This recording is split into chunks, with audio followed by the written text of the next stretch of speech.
एक बार स्वामी जी अपने आश्रम में एक छोटे पालतू कुत्ते के साथ टहल रहे थे।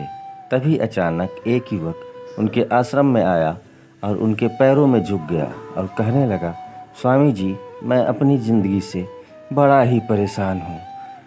मैं प्रतिदिन पुरुषार्थ करता हूँ, लेकिन आज तक मैं सफलता प्राप्त नहीं कर पाया। पता नहीं ईश्वर मेरे भाग्य में क्या लिखा है, जो इतना पढ़ा लिखा होने के बावजूद भी मैं नाकामयाब हूँ। फिर क्या था, युवक की परेशानी को विवेकानंद जी तुरंत समझ गए। उन्होंने युवक से कहा, भाई, थोड़ा मेरे इस कुत्ते को कहीं दूर तक सैर करा दो, उसके बाद मैं तुम्हारे प्रश्नों का उत्तर दूंगा। युवक ने सोचा, स्वामी जी ये क्या कह रहे हैं। उनकी इस बात पर युवक को थोड़ा अजीब तो लगा, लेकिन दोबारा उसने कोई प्रश्न नहीं किया और कुत्ते को लेकर दूर सैर पे निकल गया। बहुत देर तक कुत्ते को सैर कराने के बाद जब युवक आश्रम में पहुंचा तो उन्होंने देखा कि युवक के चेहरे पर अभी भी तेज है, लेकिन वह छोटा कुत्ता थकान से जोर जोर से हाँफ रहा था। फिर स्वामी जी ने कुत्ते की तरफ देखा, इस पर पूछा, क्यों भाई, मेरा कुत्ता इतना कैसे थक गया?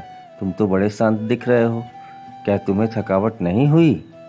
फिर क्या था, उसने कहा, स्वामी जी, मैं तो धीरे धीरे आराम से चल रहा था, लेकिन यही बड़ा अशांत था।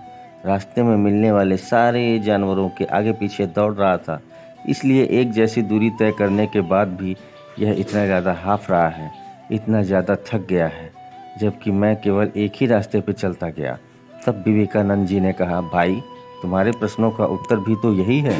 तुम्हारा लक्ष्य तुम्हारे अगल बगल है, वो तुमसे कहीं दूर थोड़ी है, परंतु तुम अपने लक्ष्य का पीछा छोड़ करके अन्य लोगों के आगे पीछे दौड़ते रहते हो। यही कारण है कि तुम अशांत हो, और इस तरह तुम किसी चीज़ को पाना चाहते हो, उससे दूर चले जाते हो।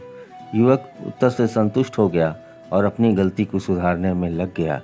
और फिर क्या था दोस्तों, क्या आपको नहीं लगता आज हम भी इसी कहानी के कुत्ते के समान हैं, दूसरों को फॉलो करने में लगे हुए हैं।